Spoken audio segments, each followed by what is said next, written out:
partir de este momento, usted será testigo de un interesante debate sobre un tema político de interés general. Cara a cara está en el aire.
Monsieur, moi-même, je n'ai pas fait de baguette. Voilà, monsieur, pas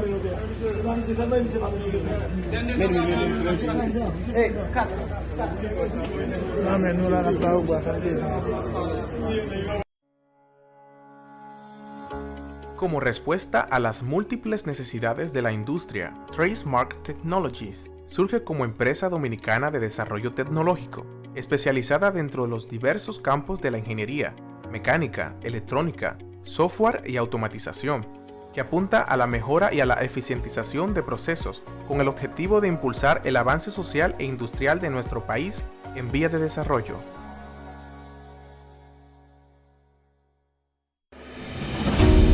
En el Ministerio de Industria, Comercio y MIPYMES celebramos la obtención de la certificación ISO 9001-2015, una apuesta seria a la calidad, incorporando estándares internacionales en nuestros procesos que elevan el valor del servicio público.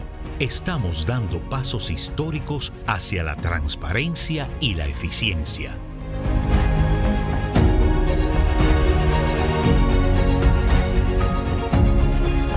Definitivamente, en el Ministerio de Industria, Comercio y MIPYMES, estamos cambiando.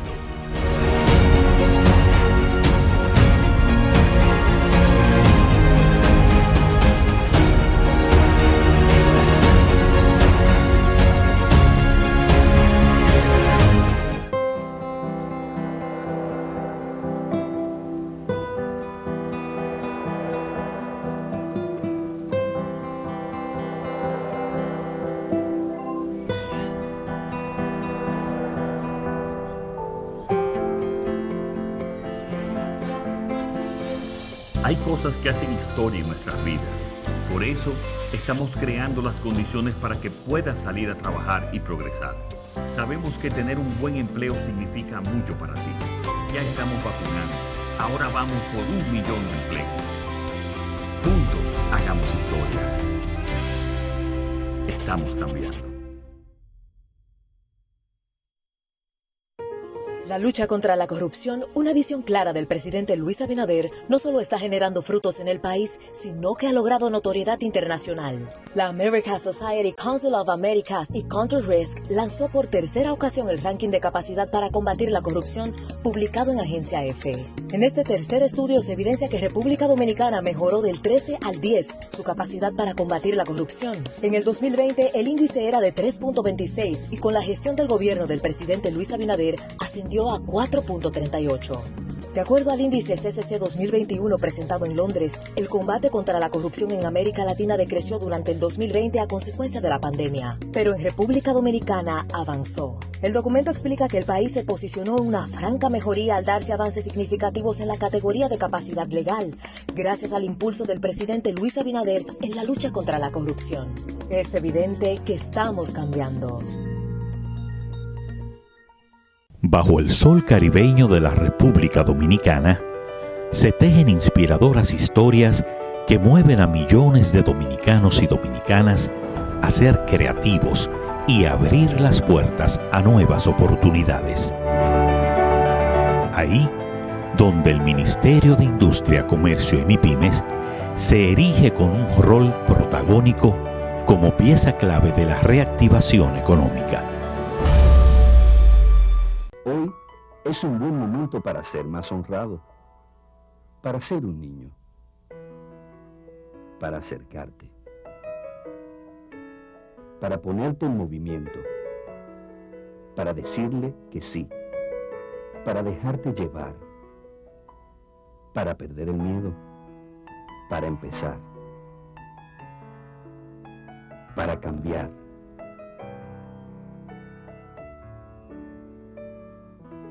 Tu mundo empieza hoy.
Ravisseurs, monde qui tue le président, nous prenons, capturons, nous nommons la police, je dis à Jean Kagame.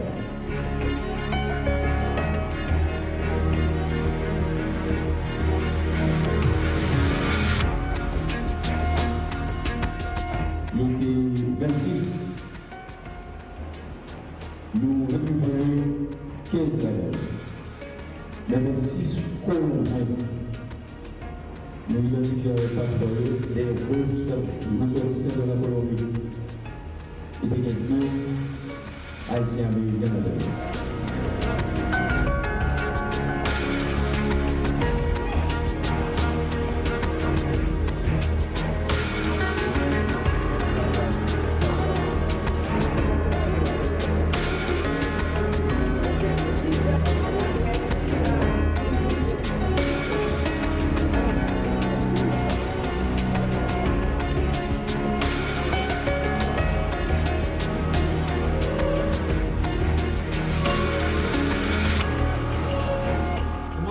Las instrucciones por parte del Gobierno Nacional a nuestra policía y al Ejército para que de inmediato se preste la colaboración en el desarrollo de esta investigación para que se esclarezcan estos hechos.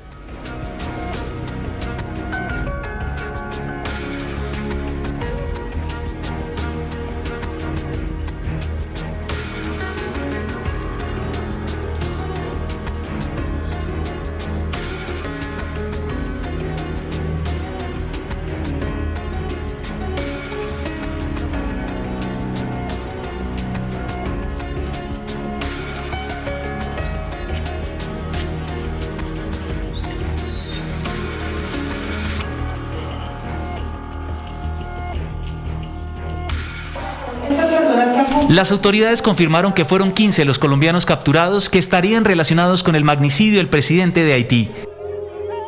2 más fueron neutralizados en procedimientos policiales. Se trataba del ex sargento primero Mauricio Romero y el ex sargento viceprimero Duvernay Capador. Según los primeros datos recopilados, en un primer viaje, el sargento viceprimero Duvernay Capador y el capitán Germán Rivera viajaron de Bogotá a Santo Domingo con escala en Panamá. Allí estuvieron 4 días y luego viajaron a Puerto Príncipe el 10 de mayo, casi 2 meses antes del asesinato. Un segundo viaje lo realizó un grupo conformado por 8 exsoldados profesionales, un ex sargento viceprimero, un ex teniente coronel y un capitán retirado. Viajaron de Bogotá a Punta Cana el 4 de junio y 2 días después ingresaron a Haití por el paso fronterizo. De circunstancias de tiempo, modo y lugar, policialmente hablando, frente al pedido de las autoridades haitianas. De tiempo, modo de llegada, modo de compra de los tiquetes. Dice el general Navarro, comandante de las fuerzas militares, que el reclutamiento de exmilitares no es un tema nuevo. Ninguna norma que lo impida, sencillamente son incorporados, son reclutados y hay una cantidad importante de militares colombianos, por ejemplo, en Dubái. Pero advierte que incluso después de prestar el servicio se debe honrar el juramento a la bandera. Hay que honrar ese gran esfuerzo y sacrificio que hemos hecho por nuestros compatriotas y que buscar una opción diferente es estar al margen de la ley y contra lo cual no habrá ningún tipo de tolerancia ni contemplación. Desde la Asociación Colombiana de Oficiales Retirados de las Fuerzas Militares rechazan cualquier actividad delictiva cometida por algún exintegrante de la fuerza. Que no se estigmatice a la institución militar y que no se diga, como alguien promulgó, de que el ejército colombiano prepara mercenarios. Eso no es cierto. Eso es un ataque injusto con los hombres y mujeres que llevan defendiendo esta democracia. Sin embargo, dicen que deben esperar las investigaciones, pues hay muchas inconsistencias, aseguran. Desde el punto de vista técnico-militar, hay muchas inconsistencias, hay muchas cosas que no cuadran y que no son coherentes con el entrenamiento y la preparación que tienen los militares colombianos.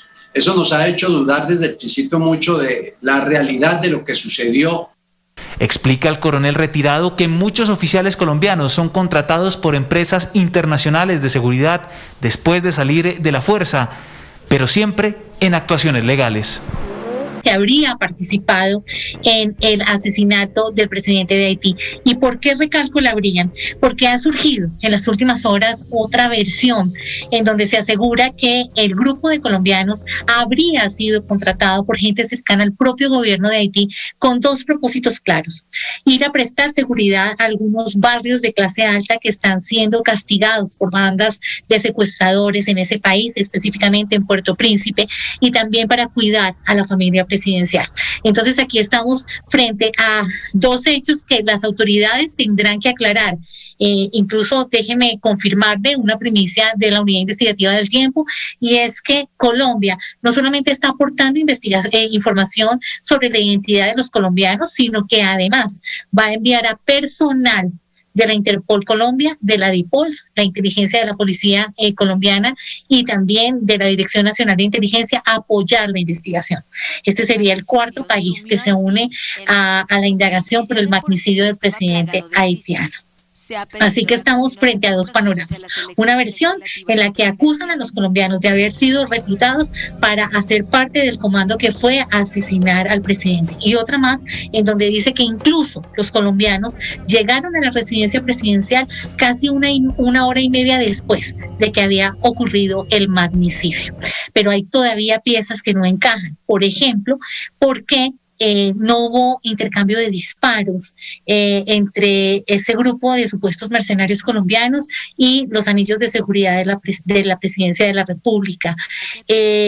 También hay una versión encontrada de 2 haitianos que tienen arraigo también en Estados Unidos, en donde dicen que ellos fueron contratados por Internet para servir de traductores, porque tenían que hacer efectiva una orden judicial en contra del presidente y que no iban a matarlo, sino simplemente hacerle cumplir, hacer efectiva esa orden. Y hay algo adicional, que es que en la necropsia del presidente de Haití quedaron algunas señales de lo que sufrió. Además de recibir 12 impactos de fusil y también de pistola 9 milímetros, tiene fracturado su brazo derecho y uno de sus pies. Al parecer, y esto es una conclusión de algunas fuentes locales, le habrían obligado a firmar algún documento y pues ya sabemos el desenlace. Hay otros allegados a los colombianos en donde insisten que se pregunte si es o no cierto que fueron ellos los que rescataron a la primera dama, la llevaron a un hospital que después fue trasladada a Miami, y si es cierto o no que ellos también protegieron a la pequeña hija del mandatario. Por ahora son muchas preguntas que vamos a responder en las páginas del periódico El Tiempo y en eltiempo.com. El presidente de Haití, Jovenel Moïse, lo mataron a tiros en su casa en plena madrugada. Se trata de la primera muerte en décadas de un presidente en el poder en América Latina y ocurre en un momento de alta tensión política en Haití, el país más pobre de la región. El primer ministro interino dijo en un comunicado oficial que un grupo de individuos no identificados atacó la residencia privada de Moïse en Puerto Príncipe este 7 de julio, dejando además a su esposa herida. En este video te contamos quién era Jovenel Moïse y qué pasó durante su turbulento mandato. Moïse, de 53 años, llegó a la presidencia de Haití en febrero de 2017 y era la primera vez que ocupaba un cargo público. Ganó las elecciones como representante del partido de centro-derecha Ted Kale tras un proceso electoral convulso que, para empezar, se tuvo que celebrar 2 veces, en octubre de 2015 y luego en noviembre de 2016. Finalmente, Moïse fue proclamado presidente luego de repetir las elecciones y tras semanas de incertidumbre, denuncias de fraude y protestas. Antes de llegar al poder, Moïse era un empresario proveniente del distrito rural de Trou du Nord, en el departamento nordeste de Haití, dedicado al sector bananero, la energía eólica y solar y otros emprendimientos en el sector de la agricultura. Antes de ser candidato a la presidencia por el partido Ted Kale, Moïse también llegó a ser secretario general de la Cámara de Comercio e Industria de Haití. Con estas credenciales de éxito empresarial y su origen rural, Moïse se presentó y ganó las elecciones. Pero el mandato de Moïse fue turbulento. Enfrentaba acusaciones de corrupción y fue desafiado por oleadas de protestas antigubernamentales, muchas veces violentas. Haití ya era un país con una severa depresión económica cuando Moïse llegó al poder en 2017, con el 60% de su población en la pobreza y el 24% en situación de pobreza extrema. Pero en los últimos años la situación solo se ha hecho más grave con el azote de varios huracanes y la pandemia. Esto en un país golpeado por la pobreza, la desigualdad, el crimen y una gran inestabilidad política. Como reflejo, un dato: ha tenido 20 gobiernos en 35 años. La última de esas crisis había empezado unos meses antes del asesinato de Moïse. Varias protestas sacudieron a la capital Puerto Príncipe y a otras ciudades donde muchos pedían la dimisión del mandatario. Esta vez el motivo era un desacuerdo respecto a la fecha en la que debía terminar su mandato. Para Moïse, su mandato terminaba en 2022, 5 años después de que asumiera el poder en 2017. Pero para otro sector, el de la oposición, Moïse tendría que haber dejado el cargo un año antes, en febrero de 2021. El ataque que acabó con su vida se produjo a solo 2 meses de las elecciones presidenciales convocadas para el 26 de septiembre, unos comicios en los que Moïse no podía ser candidato. El presidente había impulsado un referéndum para una polémica reforma constitucional que finalmente fue suspendido. En enero de 2020, el presidente disolvió el Parlamento y desde entonces sus críticos lo acusaban de acaparar poder y de gobernar Haití por decreto, algo que les reclamaban gran parte de la oposición y numerosas organizaciones civiles. A esto hay que sumar que fue muy cuestionado por la fuerte represión a las protestas en su contra. Pero ya en febrero de 2021, al calor de las protestas contra el presidente ahora asesinado, Moïse había denunciado un intento de golpe de Estado y de magnicidio,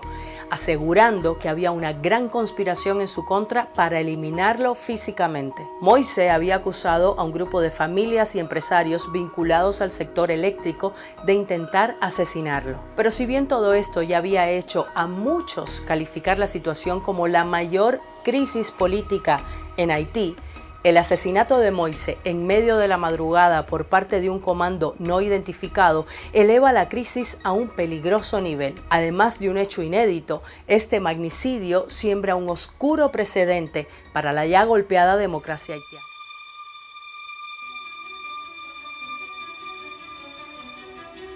Haití. Pobreza endémica. Chabón, chabón. Desigualdad social rampante. Cicatrices aún abiertas del terremoto. Un estado fallido. Es la foto del país más pobre de América. Una imagen cargada a su vez de estereotipos que no solo atañen a lo social, sino también a sus tradiciones y ritos.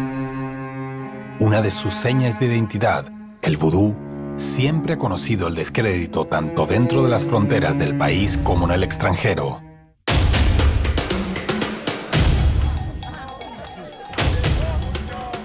El corresponsal de RT, Francisco Guaita, junto con su equipo, se ha adentrado en los barrios de las ciudades haitianas, en sus zonas rurales, en sus raíces, para conocer desde distintas perspectivas el verdadero rostro del vudú. Ya es de noche y comienza la ceremonia religiosa buduista. La Mambo, la sacerdotisa principal Carol, convoca a los espíritus. Lo hace acompañada del ritmo de la música, sonidos africanos que muestran el origen de esta religión. Desde el inicio del culto se honra a los espíritus con ofrendas. No es una ceremonia más. Todo se ha preparado para que en este remoto escenario del norte de Haití se celebre otro año más el inicio de la rebelión de esclavos frente a los terratenientes franceses. Haití es un lugar buduista porque luchamos por nuestra libertad. Creemos en los loas, en los espíritus. Damos nuestra vida por la libertad. Y no solo por nuestra libertad, por la libertad del mundo.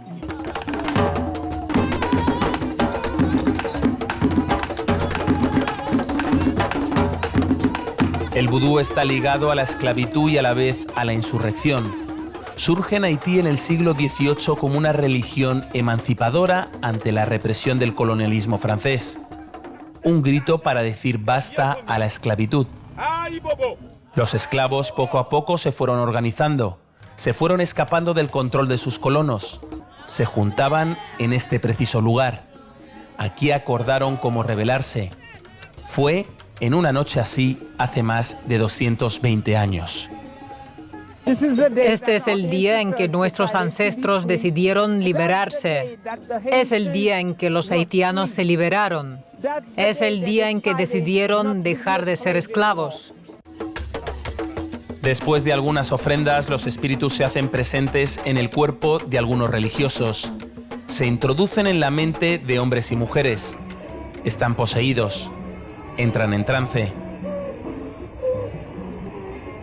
Viendo la ceremonia me surge qué importancia tiene la magia negra en el vudú, cómo de habituales son los sacrificios animales, qué hay de cierto en ese vudú que sirve para hacer daño al otro, para castigar en lugar de para sanar. A Carol, como a casi todos los religiosos, le incomoda el tema. Esta sacerdotisa no responde con claridad, pero fuera de cámara asegura que la magia negra es un asunto nimio dentro del vudú. La celebración en este alejado pueblo de Haití es un homenaje a los antepasados, a todos aquellos esclavos que decidieron pelear por su libertad, jugarse la vida levantándose en armas contra los franceses. Tras más de una década de lucha, Haití se convirtió en el primer país negro que consiguió su independencia. En este preciso lugar comenzó el inicio de la rebelión de los haitianos frente a los colonos en 1791. 13 años después, vencieron los esclavos a las tropas de Napoleón Bonaparte. Cada 14 de agosto se conmemora esa fecha en Haití y se da gracias a los ancestros por su lucha. Haití fue la primera nación donde los esclavos ganaron una rebelión a los colonos, el primer país que se independizó en Latinoamérica, pero tuvo altos costes. Los franceses impusieron una deuda económica altísima a Haití, debían pagar por el número de colonos asesinados y por la cantidad de exportaciones de café o azúcar que la colonia perdió. Un castigo ejemplar para el resto de países de Latinoamérica. Según cuenta Carol, todo lo que sonaba Haití fue vilipendiado. Quieren acabar con el vudú porque es una forma de poder. Es un poder natural. Es un poder que no puedes encontrar en todas partes. Ha sido perseguido mucho tiempo. Mucha gente ha muerto.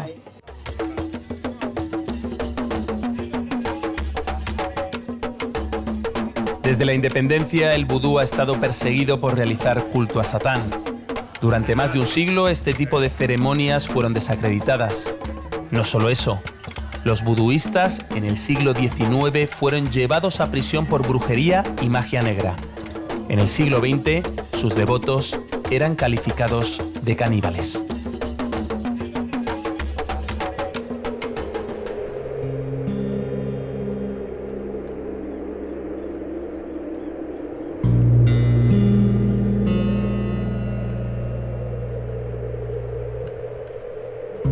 En medio de la calma, a las afueras de Puerto Príncipe, entramos en la casa de Didier. En este lugar compartió charlas e ideas con el líder buduista Max Beauvoir, quien unió esta religión durante años. Didier era parte de su familia política. Con él comprendió las raíces de la estigmatización del vudú. Según las constituciones de esa época, era ilegal y cualquier persona que practicaba el vudú era pasible de muerte. Y también al que sabía de un templo vodú había que denunciarlo o ser considerado como cómplice.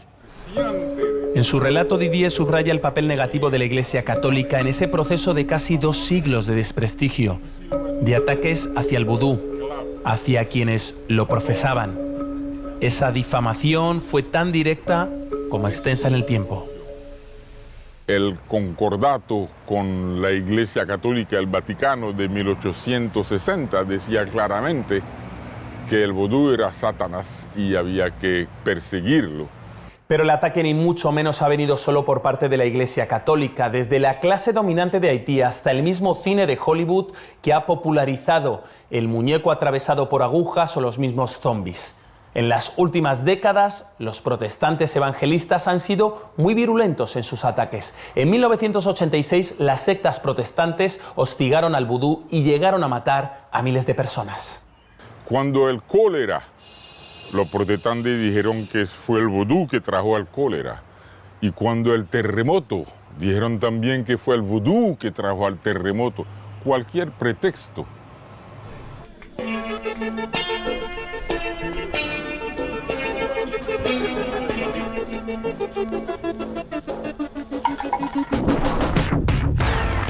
Clarence está jugando como suele ser habitual en su barrio de la capital de Puerto Príncipe. Entre los callejones por los que se entretiene a policías y ladrones, se observa el alto desempleo, la carencia de lo básico. Este chico a su corta edad tiene ya claro lo que quiere ser de mayor. Quiero ser mecánico cuando sea mayor, porque no quiero ser pobre, ni morirme de hambre. Entre partida y partida, este joven deja a las claras que Haití es un país de creyentes. Habla con espontaneidad sobre las necesidades que pasa su familia y cómo se aferra al vudú para salir adelante. Creo en Dios porque cuando tenga hambre, Dios siempre me dará comida. Siempre intervendrá a través de alguien para darme comida. A Clarence le preguntamos si ha tenido contacto con los espíritus, si ha entrado en trance o si tiene miedo al diablo. Lejos de dar una respuesta común, este chico muestra que dentro del vocabulario habitual de un menor de esta edad, entre otras, está la palabra Satán. Algunas veces estoy poseído por el demonio cuando hago daño a alguien, cuando robo cosas a mi madre.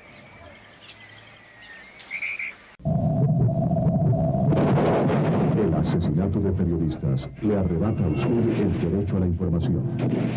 La indiferencia es cómplice de la impunidad. Para que la impunidad no vuelva a ser noticia, participe de una campaña internacional. Entre a impunidad.com. No más impunidad. Sociedad Interamericana de Prensa.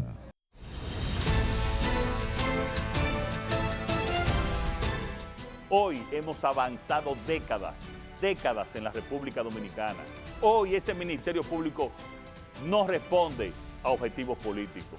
Hoy ese Ministerio Público no recibe órdenes del gobierno, ni mucho menos de su presidente. Hoy el que la hace, la paga, sea de quien sea, del partido que sea, del nivel social que sea o la supuesta cuña que pueda tener. Porque esa es la única manera en que se desarrolla una sociedad, cuando todos somos iguales a la ley. Estamos trabajando y estamos cambiando.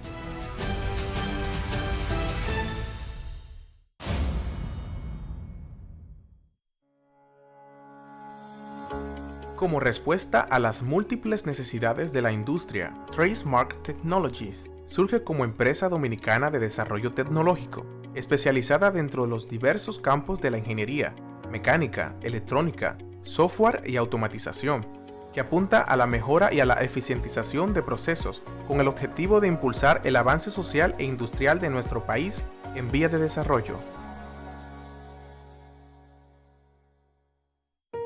La lucha contra la corrupción, una visión clara del presidente Luis Abinader, no solo está generando frutos en el país, sino que ha logrado notoriedad internacional. La American Society Council of Americas y Control Risk lanzó por tercera ocasión el ranking de capacidad para combatir la corrupción, publicado en Agencia EFE. En este tercer estudio se evidencia que República Dominicana mejoró del 13 al 10 su capacidad para combatir la corrupción. En el 2020 el índice era de 3.26 y con la gestión del gobierno del presidente Luis Abinader ascendió a 4.38.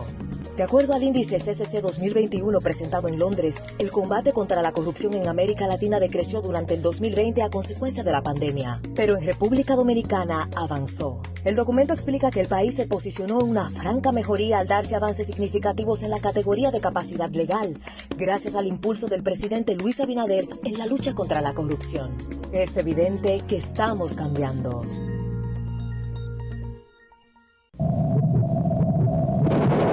El asesinato de periodistas le arrebata a usted el derecho a la información. La indiferencia es cómplice de la impunidad. Para que la impunidad no vuelva a ser noticia, participe de una campaña internacional. Entre a impunidad.com. No más impunidad. Sociedad Interamericana de Prensa.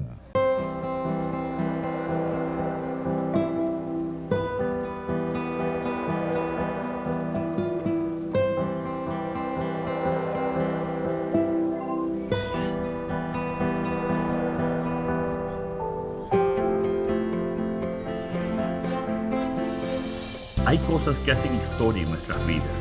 Por eso, estamos creando las condiciones para que puedas salir a trabajar y progresar.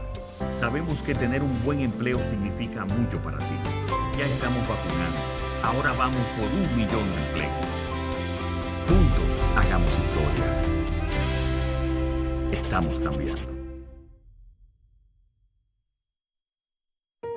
La lucha contra la corrupción, una visión clara del presidente Luis Abinader, no solo está generando frutos en el país, sino que ha logrado notoriedad internacional. La American Society Council of Americas y Control Risk lanzó por tercera ocasión el ranking de capacidad para combatir la corrupción, publicado en Agencia EFE. En este tercer estudio se evidencia que República Dominicana mejoró del 13 al 10 su capacidad para combatir la corrupción. En el 2020 el índice era de 3.26 y con la gestión del gobierno del presidente Luis Abinader ascendió a 4.38.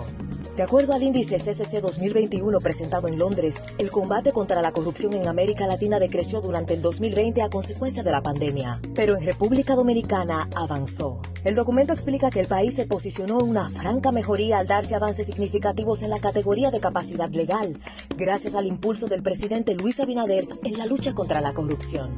Es evidente que estamos cambiando.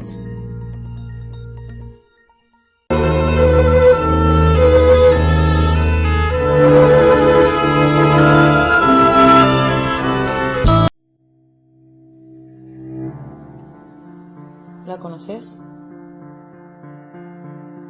Primero lo planearon todo.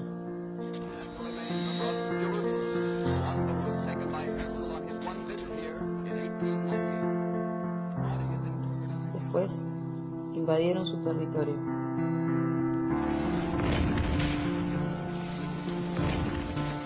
Quisieron borrar su historia, como si nunca hubiese existido.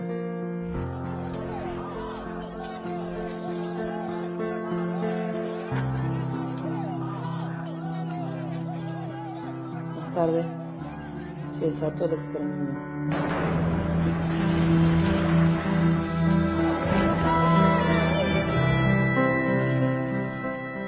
Los acusaron de terroristas.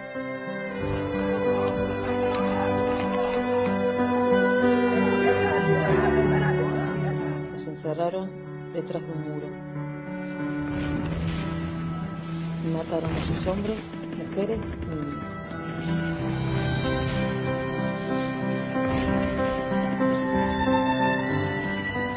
Y aún así, no pudieron destruirlo.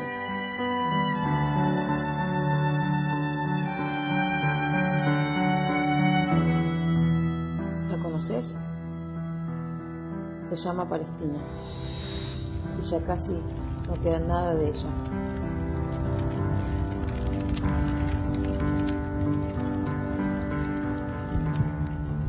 Pero su corazón todavía está latiendo. No permitas que deje de latir. Mi corazón con Palestina.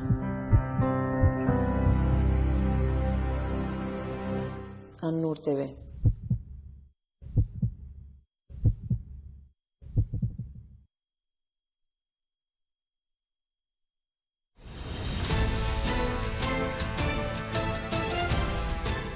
Hoy hemos avanzado décadas en la República Dominicana. Hoy ese Ministerio Público no responde a objetivos políticos. Hoy ese Ministerio Público no recibe órdenes del gobierno, ni mucho menos de su presidente. Hoy el que la hace, la paga, sea de quien sea, del partido que sea, del nivel social que sea o la supuesta cuña que pueda tener. Porque esa es la única manera en que se desarrolla una sociedad, cuando todos somos iguales a la ley. Estamos trabajando y estamos cambiando.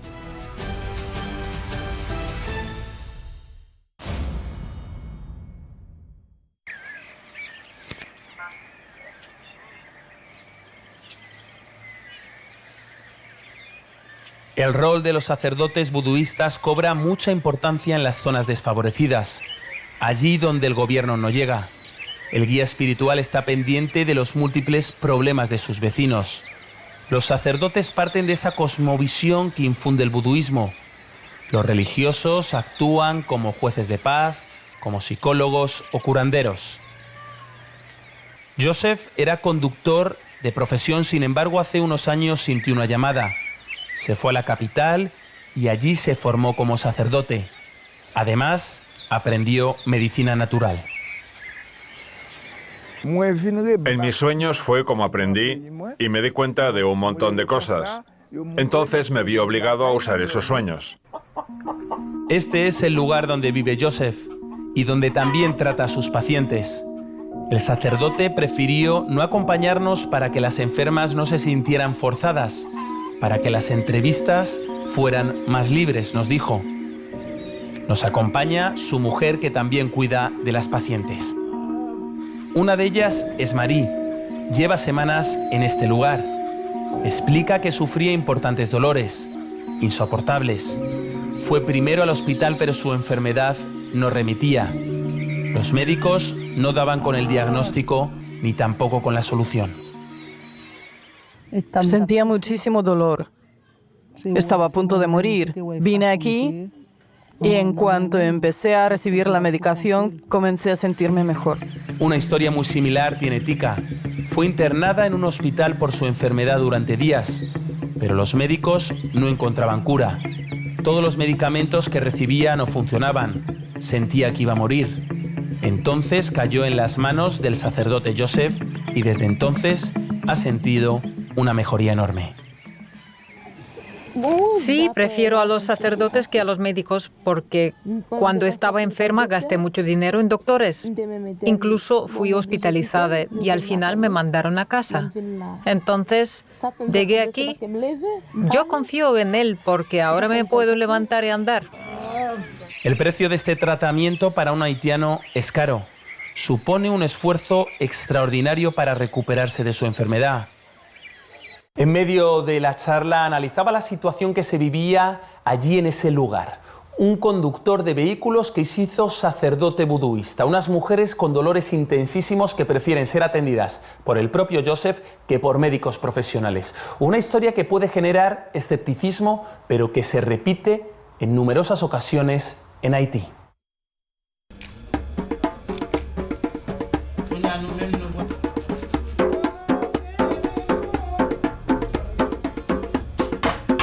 De vuelta ya en la ciudad nos adentramos en una ceremonia buduista, muy diferente a la que vivimos en el norte del país.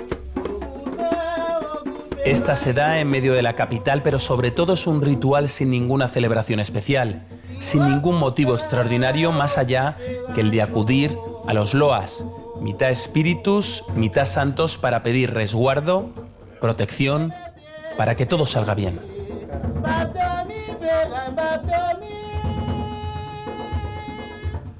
Catherine no es sacerdotisa, es una creyente común y corriente. Entramos en su estudio de arte. Aquí están algunos amigos y familiares.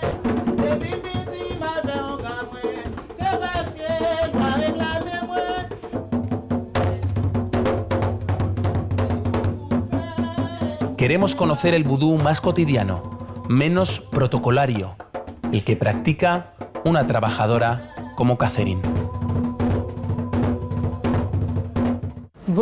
Puedo decir que el vudú ha supuesto mucho en mi vida.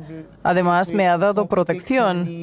En el momento en el que crees en el espíritu al que sirves, también recibes su energía. La mesa para la ofrenda a los espíritus ya está lista. En un primer momento sorprende la cantidad de alimentos que hay. En el vudú hay muchos tipos de espíritus para distintos momentos y circunstancias. Cada uno tiene sus gustos. Es fundamental darle a cada uno lo que quiere. A cada espíritu le gusta su propia comida, algo que ama. Cada plato en la mesa es diferente. Cada espíritu come cosas distintas. También cada espíritu bebe cosas diferentes. Cada espíritu es particular. Por eso en la mesa hay dulces, galletas. Durante la ceremonia y como persona ajena a este tipo de rituales, hay situaciones que impactan más. Uno entra desde el respeto a la celebración, pero hay circunstancias que chocan. A uno le genera cierta duda si se está exagerando esas actuaciones, si se está teatralizando porque hay una cámara delante. Es cierto que en todas las religiones hay circunstancias que pueden generar extrañeza. Lo que cambia es el enfoque. Los ritos que son denominados nuestros los asumimos con mayor normalidad y por supuesto los defendemos. Sin embargo, las otras celebraciones en otras religiones habitualmente se ven con ojos más incrédulos. El final de esta ceremonia vudú termina con una última tradición que concierne a nosotros, los invitados. Debemos dejar...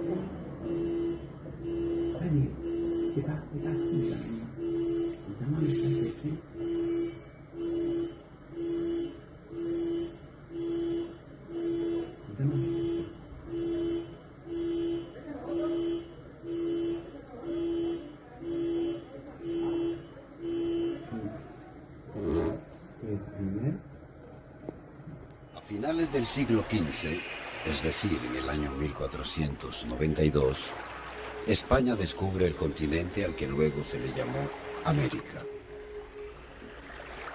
La colonización del nuevo continente empieza en la isla La Española, en el Mar Caribe. Esa isla hoy comparten dos naciones, la República Dominicana en la parte este y la República de Haití al oeste.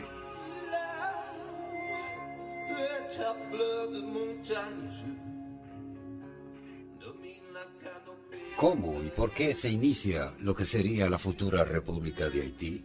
¿Por qué los habitantes de un territorio descubierto por España no hablan el idioma español?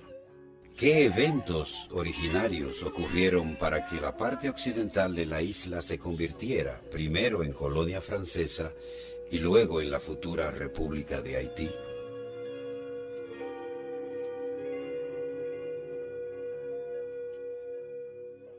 Todo empieza cuando los españoles recién asentados en la Española emigran en masa hacia el continente descubierto en forma casi simultánea, atraídos por las fabulosas noticias que llegaban desde Perú y México, en donde el oro corría en abundancia, según esas noticias, dejando la parte occidental de la isla sin suficientes pobladores españoles y sin suficientes ciudades.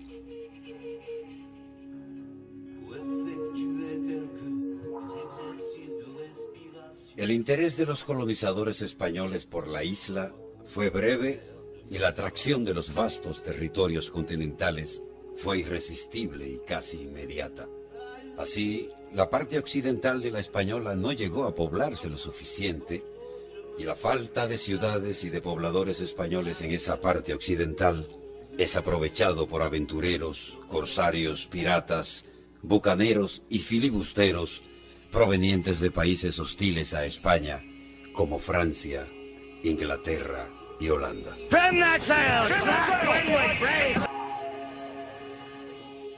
La permanente incursión de estos aventureros en la parte occidental de la Española hace que la Corona de España ordene al gobernador de la isla, Antonio Osorio, el traslado de toda la población española de esa zona occidental hacia la parte oriental.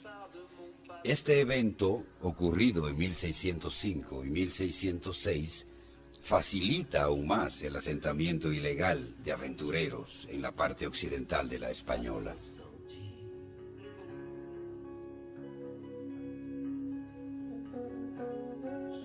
De ese grupo multinacional de aventureros, son los franceses quienes se hacen fuertes en ese lado occidental despoblado, y son estos quienes, después de asentarse ilegalmente en la pequeña isla de la Tortuga, pasan a la parte noroccidental de la Isla Grande, como llamaban a la Española. La Casa Real francesa ofrece apoyo a sus aventureros, pensando en la posibilidad de establecer una futura colonia en ese territorio español. Las autoridades españolas libraban permanentes y sangrientos enfrentamientos armados contra esos grupos de aventureros a quienes trataba de desalojar de su territorio. Hubo periodos en que los enfrentamientos se daban a diario y de sol a sol. Cansados de tanta lucha con bandoleros, los españoles no ven otra posibilidad que la de pactar con Francia, y en 1697 la corona española y la francesa firman un primer tratado fronterizo en la ciudad de Rijswijk, hoy Países Bajos. Posteriormente, en 1777, España y Francia firman otro tratado fronterizo para la Española en la ciudad de Aranjuez, España. Así, la isla, la Española, queda dividida y Francia obtiene su deseada colonia de Saint-Domingue, al occidente de la isla. Al obtener su colonia, los franceses empiezan a comprar en África los que llegaron a ser cientos de miles de esclavos a los que transportan atestados barcos cuya carga humana tiene como destino Saint-Domingue, con la única finalidad de enriquecerse con el trabajo esclavo que sacaría enormes riquezas de su nueva colonia, para beneficio y gloria de la Francia de entonces.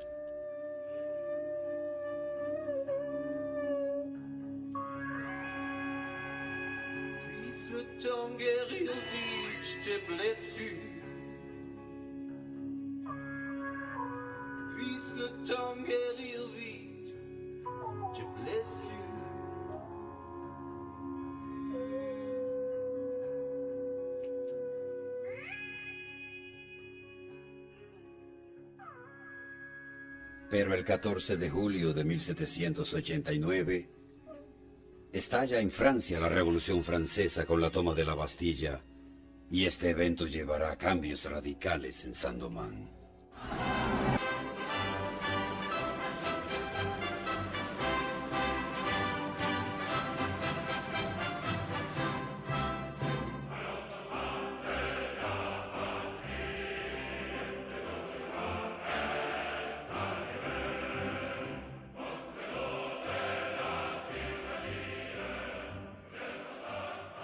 Y así sucede que a partir de 1791, en el territorio de la colonia francesa de Saint-Domingue, los grandes blancos se oponen a los postulados de aquella revolución, mientras que los pequeños blancos simpatizan con ella. Los mulatos se unen a los pequeños blancos y ambos marchan en contra de los grandes blancos. Poco tiempo después se levanta la formidable masa humana de los esclavos explotados. Había estallado así otra revolución, ahora en la parte occidental de la Española, y en ese escenario la matanza y el exterminio mutuo fue entonces horroroso, según testigos.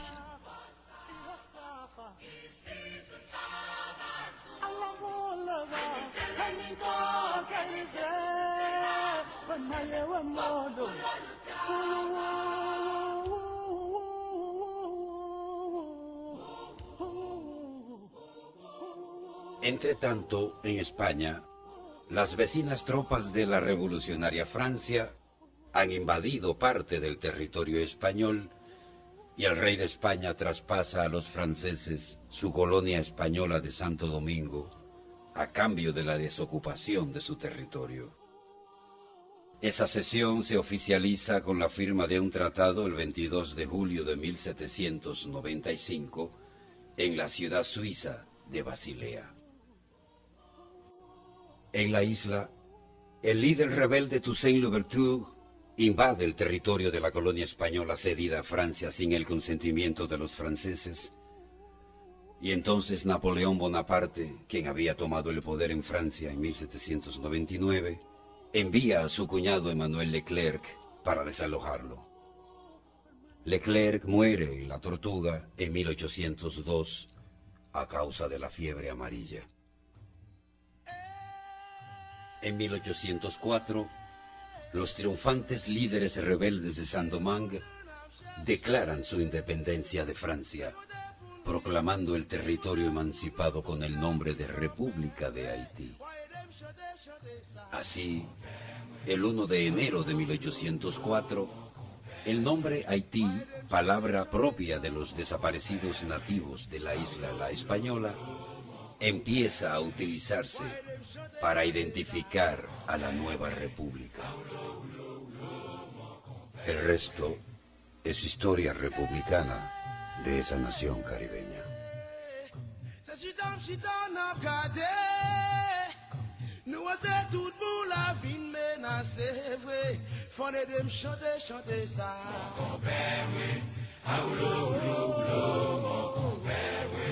Fondé dem chanter ça. Mon compère, mon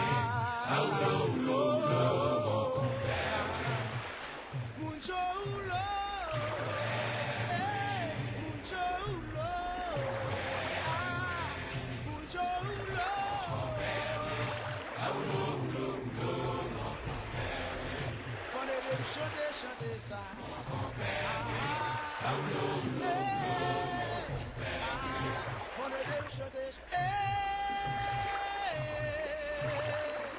toi problème dans pays fait nous pas qu'à joindre le côté pour nous tout qu'à vivre en paix vrai m'obligé chanter ça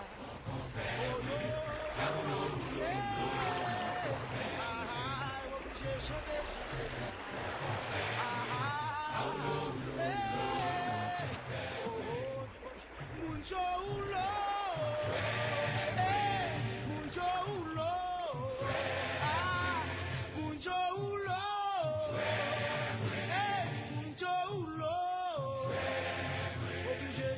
chanter ça. Mon compère,